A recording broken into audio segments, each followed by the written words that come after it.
Hello guys, this is me Rachit Jain and today I would be talking about dynamic programming. As a beginner, many people face dynamic programming very scary and I can understand that even I felt it. So the best way to learn dynamic programming is by solving more and more problems.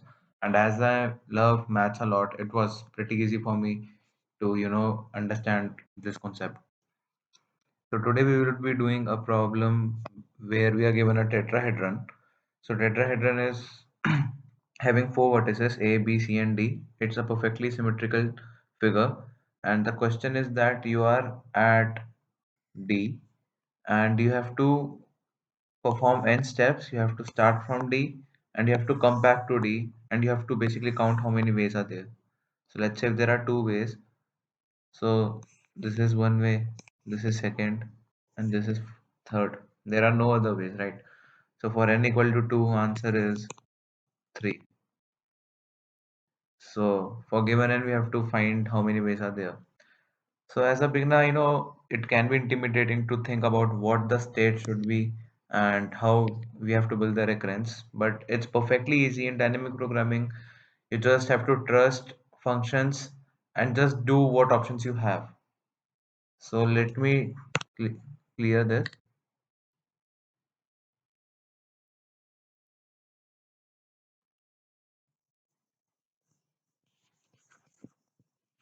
All right. So let's say we are at D and we are having these A, B, and C. All right. So see, you only tell me what we have to do. We have to perform n steps. Okay, fine. And we have to come back to D, right? And we are currently at D. And what now we can do is one way is we go over here. So what can now we have n minus 1 steps, right?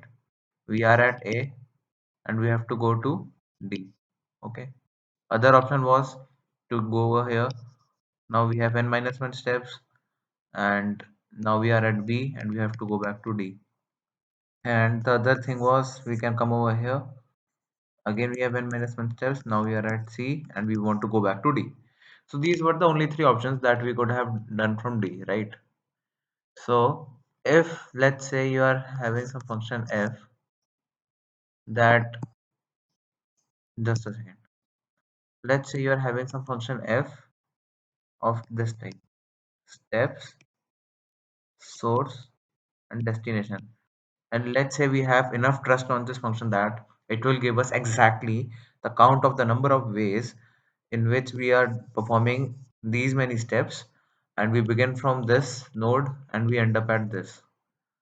So if we have complete trust and if it returns this value with 100% accuracy, we can completely say that fndd is nothing but the sum of fn minus 1 ad plus fn minus 1 bd and plus fn minus 1 cd.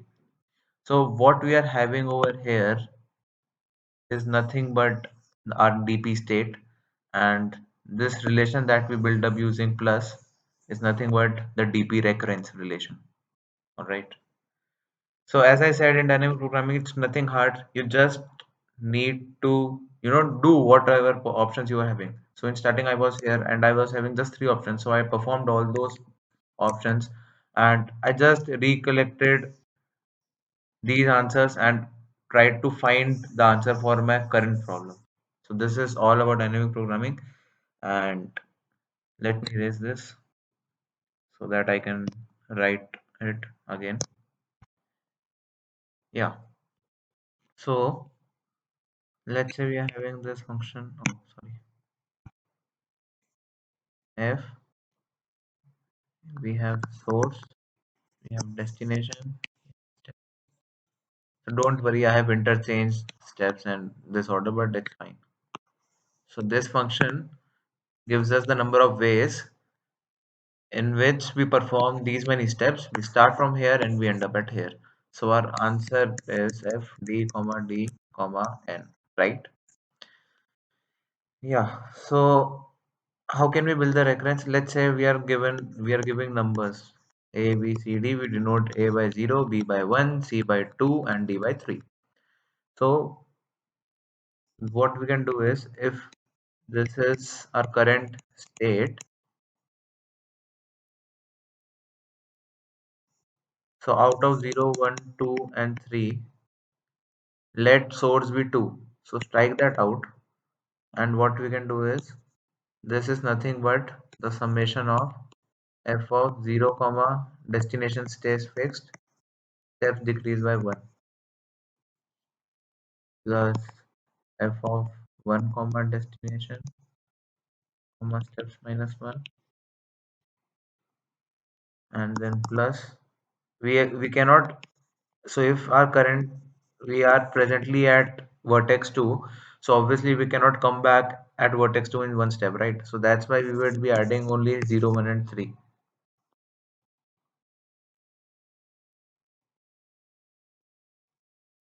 That's it. So this is all we had to do for this problem, and let me walk you through the source code for this.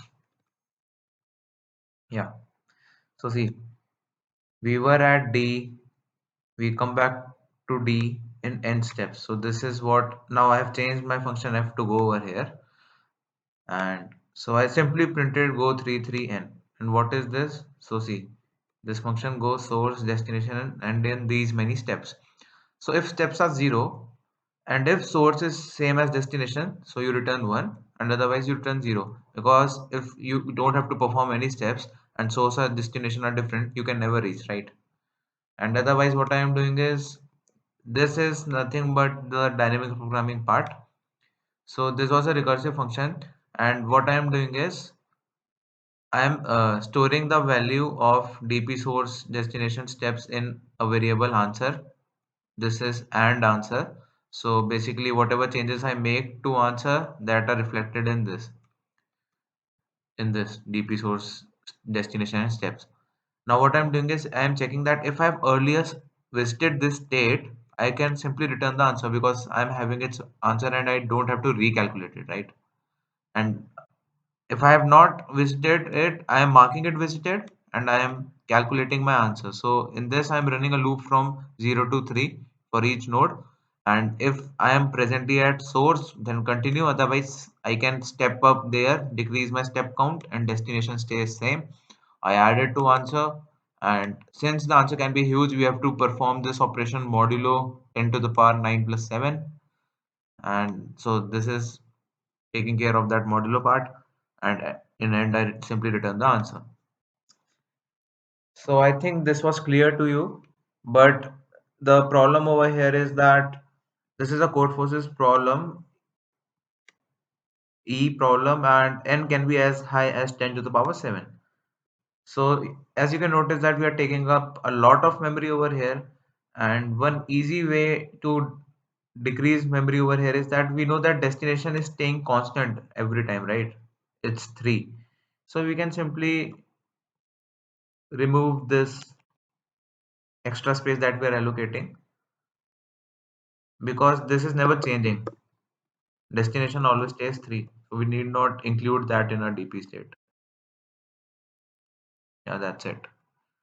So now this has decreased, but still we can do better. Now we are taking 4 into n memory. We can do it in 2 into n. So how is that possible? Let me go back to that sketchpad. Yeah. So see, since tetrahedron is symmetrical, so this is D, this is A, B, and C. Yeah. So the thing over here is that now I'm building a function f, same, comma steps. This is a function that returns me the number of ways in which I perform these many steps, and same can be either 0 or 1. So if same is 1, so that is f1 comma steps is the number of ways that I perform these many steps and I end up at the same vertex from which I began. my journey. And f0 comma steps is nothing but the number of ways I perform these many steps, and I end up at a different vertex from which I started my journey. All right. So obviously our answer is f0 comma n, right? This is our answer. And when we are at this, we have nothing but three options, right? Go over here, here, or here, right? So that would be same as 3f1 3 into f1 comma n minus 1. And the thing over here is that now if we are at this vertex, let's say, all right. So basically what I'm trying to say is, let's say we are building this reference. Okay. We want to come back to the node from where we are starting. And we are here. We have to come back over here only. And we are having three options over here. So this would be f0 comma steps minus 1, right? For all.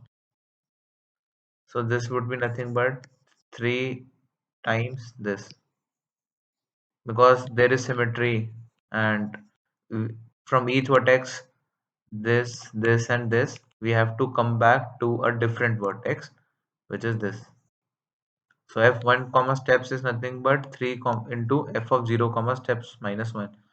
And what is f0 comma steps? How do we build this recurrence? So let's say we are over here and we don't want to come back over here. Let's say we have to come back over here, or over here, right? So thing is that, let's say we arbitrarily choose that we have to come back, we have to enter the new over here. So thing is, in two options, you have to again end up at different vertex, but in your third option, you have reached that vertex, and now it would become f of 1 comma steps minus 1. So if you have not understood, what I'm trying to say is that in f0 comma steps, you want to perform these many steps and you have to end up at different vertex, right? So let's say you are at this vertex right now, and now in one step you can either go this way, or this way. Thing is that in two scenarios, you would again want to end up at a different vertex, but in the third scenario, you want to perform steps minus 1 steps and end up at the very same vertex. So this is the recurrence for f0 comma steps, and this was the recurrence for f1 comma steps. So in this case, we only need 2 into n memory. Yeah, that's good. And I can show you the implementation for that. So I want to end up at the same vertex. So again, I have changed the function. I have to go over here. I don't know, in programming, I have used this function name a lot. So yes, I want to end up at the same vertex and I have to perform these many steps. Can you please give me the number of ways to do that? So yeah, if steps are 0, and if I want to end up at the same vertex, then return 1, otherwise return 0. Because if I'm having no steps, then obviously I can't end up at any different vertex. So that's why returning 0 over here and 1 over here. And this is again the TP part. If I visited it, I can simply return. If not, then I am marking it visited, and based on the value of same is 1 or not, I am writing the corresponding recurrence relation over here and taking modulo and returning it. All right. So as you can see, this is a recursive function, and I implemented it over here. As you can see, same code. It gave me memory limit exceeded on test 13. So the possible reasoning for this is, you have heard about Stack Overflow, right? Not the website Stack Overflow, but in C++, as recursive functions are called, they use stacks, right? The stack space is consumed. So as n can be very high, the stack space is limited to 10 to the power 6, I guess, or 7 in C++, something like that. So that's why it's giving memory limit exceeded. To solve that issue, I just did it in a for loop and I simply wrote those recurrence relations and printed dp1n, which is yes, I want to end up at same vertex and I have to perform n steps. And in starting, I have 0 steps, then dp10 is 1, and then I have built the dp, and then I'm simply printing my answer. So this gets accepted with no memory limit exceeded verdict, because here we are not causing any stack overflow and stuff. All right. So I guess this was nice and you have understood about how you have to think about DP states and all thing.